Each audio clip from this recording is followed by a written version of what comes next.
So it is day 38. I've had my court hearing. The lawyer is very charismatic, was very late. He was an hour late for court. That freaked me out because traveling from Central Belize Prison to Punta Gorda is a very uncomfortable experience.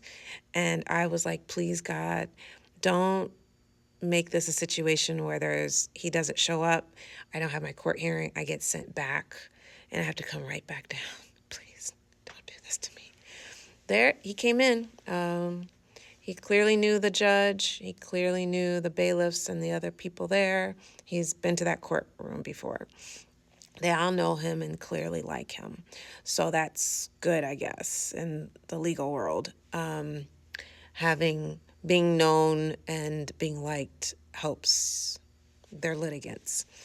So he basically, we figure out, we resolve my immigration paperwork issues. I have to pay a fine. Afterwards, I sit with my lawyer and we I tell him about the conditions of what I've been experiencing in Punta Gorda, my first week, and then what I've been experiencing in Central Belize Prison. He goes on to tell me, don't worry, I know a lot of people here. I'll take care of you.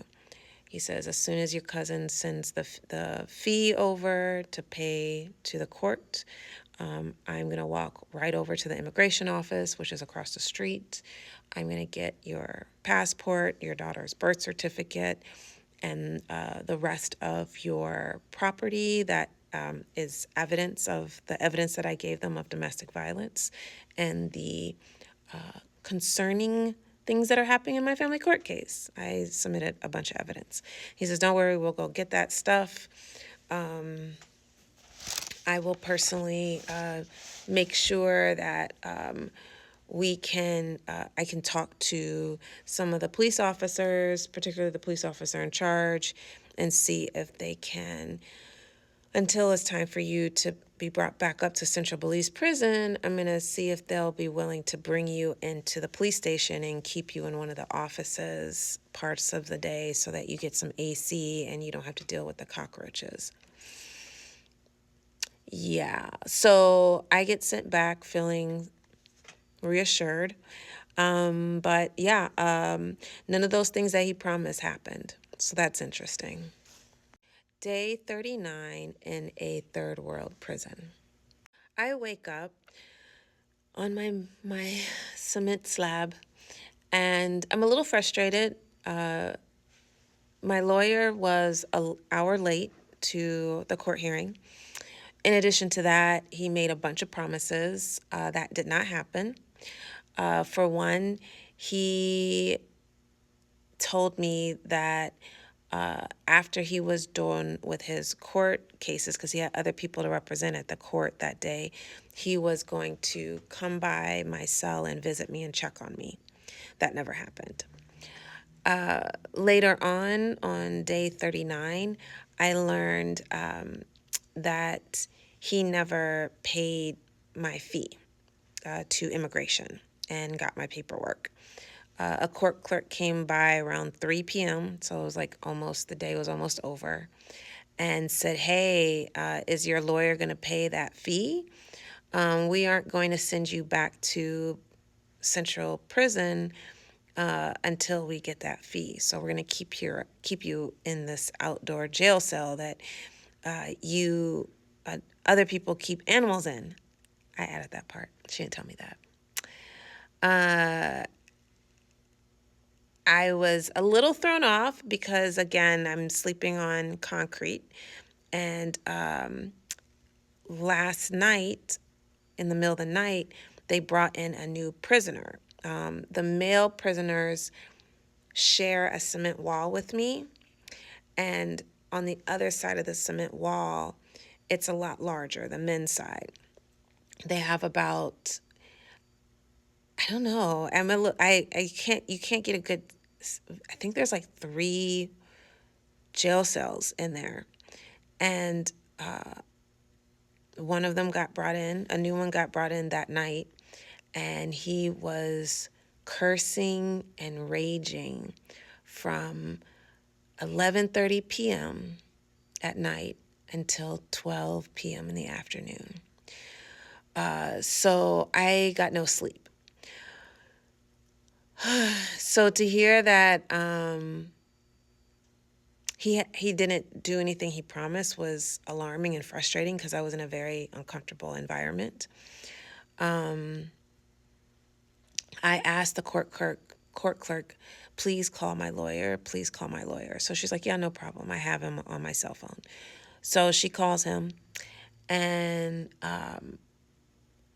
my lawyer informs me, your cousin has not paid me in full for my services.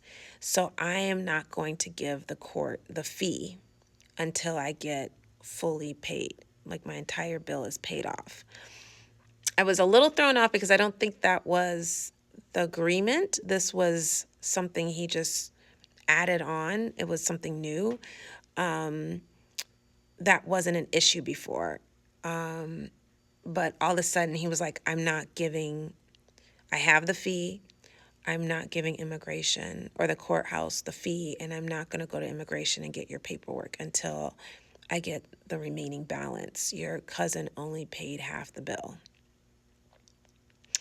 I begged him, please, can you please pay the fee tonight so that I can go back to Belize Central Prison tomorrow, because I have to get back to make phone calls. I was informed at the court hearing that I had to be out of the country by May 26th. At this point, it's May 14th. And so I don't have a lot of time to make phone calls and for people to buy a plane ticket. The longer I wait, the higher the plane ticket cost is going to be. He said he would go ahead and send the fee. He agreed to do it.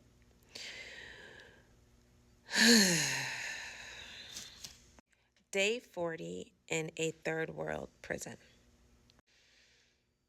Not a fun night. The new prisoner is definitely coming off of drugs or just a mental patient, because he's just going off and he's just cursing the police officers out, calling them fat, calling them dumb, calling like just it just is just screaming for hours and hours and hours.